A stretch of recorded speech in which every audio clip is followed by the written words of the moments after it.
দেখেছো বন্ধুরা কি অবস্থা, মানে কত বড় বিপদ হয়ে যেত এদিকে। হ্যালো বন্ধুরা, good morning. Papai Sonai lifestyle ব্লগে তোমাদের অনেক স্বাগতম আর অনেক ভালোবাসা জানিয়ে আজকের ব্লগটা শুরু করছি। কেমন আছো তোমরা? আশা করছি তোমরা খুব খুব খুব ভালো আছো আর আমিও খুব ভালো আছি। আজকে 13ই এপ্রিল রবিবার আর অনেকটাই সকালে ঘুম থেকে উঠেছে। এখন বাজে সকাল 5টা 40। তোমাদের দাদা 6টা 5-এ বেরিয়ে যাবে, ওই জন্য উঠে আগে বাসনপত্রও ক্লিন করা হয়নি, আগে ওকে টিফিন করে ছেড়ে দিচ্ছি। নাইটিটা চেঞ্জ করে চলে এসেছি রান্নাঘরে। আর চোখে যেন এত ঘুম, চিন্তা করতে পারবে না। শুতে শুতে কাল অনেকটা রাত্রির হয়ে গেছিলো। তোমাদের দাদা শুয়ে পড়েছিল, কিন্তু একটা বাড়ির বউ খাওয়া হলেই কি শোয়া সম্ভব?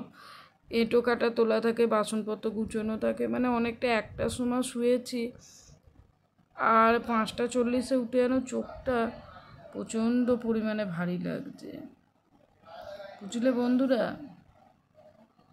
মানে যেহেতু ধরো 6টা বাজে, একটুখানি না শুয়ে নেব, তারপর আসবো।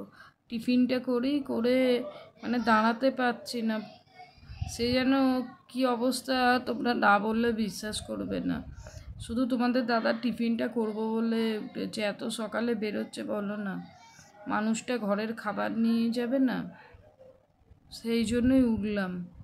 হয়তো ভালো বউ কোনোদিনও হতে পারিনি, কিন্তু নিজের দায়িত্বগুলো পালন করার চেষ্টা করি। ভালো বউ হওয়ার জন্য হয়তো আরও অনেক কিছু গুণ দরকার হয়, সব গুণ তো সবার মধ্যে থাকে না বন্ধুরা। চলো এদিকে তোমাদের দাদার খাবারটা দিয়ে দিই। আজকের মেনু হচ্ছে ঢেঁড়স ভাজা, রুটি। আর এখন বাজে 6টা 5 হবে। আর আমি টিফিনটা করে শুতে চলে যাব, একদম আজকে আর পাচ্ছি না। আর এদিকে দেখো কাণ্ড, দেখো বন্ধুরা। দেখেছো বন্ধুরা কি অবস্থা, মানে কত বড় বিপদ হয়ে যেত। এদিকে তোমাদের দাদার দেখলে সকালে টিফিন করলাম, টিফিন করে ওদিকে গেলাম, বাকি কাজকর্ম ছিল। তার ভেতরে তোমাদের দাদা চা করে গ্যাস খুলে চলে গেছে, আর ছাঁকনি আর বাটিটা বসানো ছিল। ছাঁকনিটা পুরো জ্বলে গেছে। কত বড় যে বিপদ হতো, মানে একটা বাড়ির গিন্নির কাজ আর অন্য লোকের কাজের অনেক তফাৎ। তাহলে চলো কাজকর্ম সারি, সাথে থাকো। আর ওদিকে একটু বেলাতেই রান্না বান্না করবো, কোনো রকমের চা খেলাম।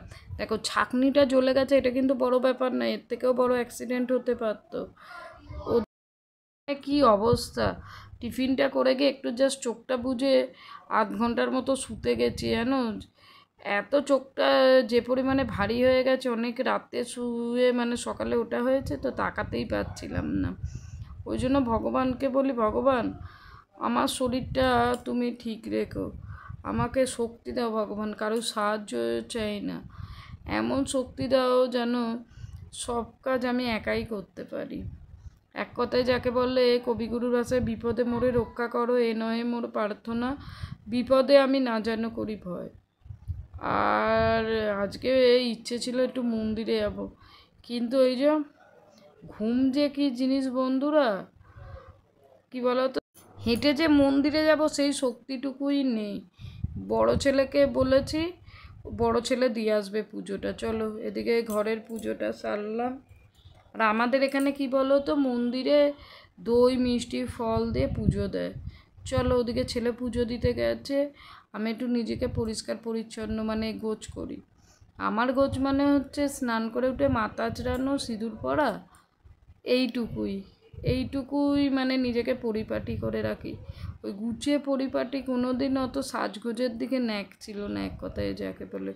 কোথাও গেলে তো সাজগোজ করতে হয়, এটা তো ন্যাচারাল ব্যাপার। কিন্তু বাড়িতে অনেক আছে খুব সুন্দর করে, আমার ভালো লাগে লোকে যখন সেজে থাকে, কিন্তু নিজের আর ইচ্ছে করে না। চলো মাথাটা ভালো করে সুন্দর করে আঁচড়ে নিচ্ছি। আর কালকে যেহেতু শ্যাম্পু করেছিলাম, আজকে এমনি খোপা করে স্নানটা সেরে নিলাম। এত বড় চুল তো বন্ধুরা, রোজ জল ঢাললে একটু শুকোতে প্রবলেমই হয়ে যায়। ওই জন্য একদিন ছাড়া ছাড়া চুলটা পুরো ভেজাই, নাহলে খোপা করে চুল মাথায় জল ঢালি। কি বলো তো, এত বড় সংসারে কি আমি যদি বিছানায় পড়ে যাই না, তাহলে আমার সংসারের অবস্থা এক কথায় যাকে বলে খুবই খারাপ হয়ে যায়, চলেই না যাকে বলে এক কথায়।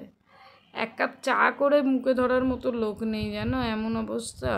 তাহলে রান্না বান্না তো দূরের কথা, বলি না এমনি বলি না যে ভগবান আমার শরীরটা ঠিক রেখো, আমার করার কেউ নেই। আমার যদি কিছু হয় তাহলে আমার সংসারের লোকেরা এক মুঠো নিজে, ধরো শরীর খারাপ হলে কিন্তু নিজের খেতে ইচ্ছে করে না, কিন্তু আরও তো সব লোকজন আছে, তাদেরকে তো খাবারটা দিতে হবে, বলো না। চলো, এদিকে মাথা আঁচড়ানো কমপ্লিট, আর একটু সিঁদুর পরে নিই চলো।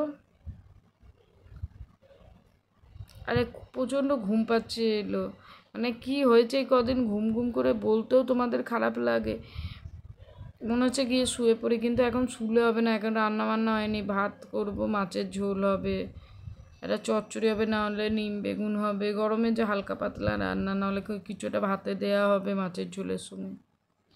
দেখা যাক কত দূর কী করতে পারি। সকাল থেকে না খাইও নি, শরীর ঠিক না থাকলে আমি পুরো খাওয়া দাওয়া এক কথায় যাকে বলে বন্ধ করে দিই জানো। চলো ছেলেটাকে দেখি কখন আসছে, প্রসাদ খেতে হবে। বন্ধুরা এই স্নান কমপ্লিট করলাম, আর অনেকটা সকালে ওঠা হয়ে গেছে, ঘুমটা কম হয়েছে দেখলে, সকালে উঠে তোমাদের দাদা রান্না করে দিলাম। দুপুরেও ছোটো বাচ্চা নিয়ে তেমন ঘুম হচ্ছে না, শরীরটা আজ প্রচণ্ড খারাপ। ওই তোমাদের দাদার রান্নাবান্না করেছি, এখনও কিচ্ছু করিনি। আজকে তো নীল ষষ্ঠী, ভেবেছিলাম পুজো দিতে যাবো, কিন্তু আমার ক্ষমতা নেই পুজো দিতে, আর ছেলেকে পাঠিয়েছি। আর স্নান করেছি, করে একটু বসেছি, মাথাটা ভিজে, একটু পরে প্রসাদটা খেয়ে একটুখানি চোখ বুজে শুতে হবে, প্রচণ্ড শরীর খারাপ করছে, সাথে থাকবে। এইদিকে দেখো বন্ধুরা, আমার বাবু কিন্তু প্রসাদ নিয়ে চলে এসছে, আর প্রসাদ নিয়ে এসছে, চলো প্রসাদটা খেয়ে নিই। খেয়ে নিয়ে আর শোয়া হবে না, এখন শুলে হবে না, অসময়ে শোয়া আমি একদম পছন্দ করি না। সময় ওঠো, সময় শো, সময় খাও, অসময় করতে করতে কী বলো তো, নিজের জীবনযাত্রাটা এই ছন্নছাড়া হয়ে যায় এক কথায়। আমি ছেলেদেরও প্রচণ্ড পরিমাণে চেঁচামেচি করি বেলা করে উঠলে। চলো প্রসাদটা খাই, একটু খাবার খেয়ে নিই, তারপর আর এখানে আজকের খাবার দাবার হচ্ছে আমার সাবু মাখা। তাহলে ব্লগটা শেষ করলাম, দেখা হবে তোমাদের সঙ্গে নেক্সট ব্লগে।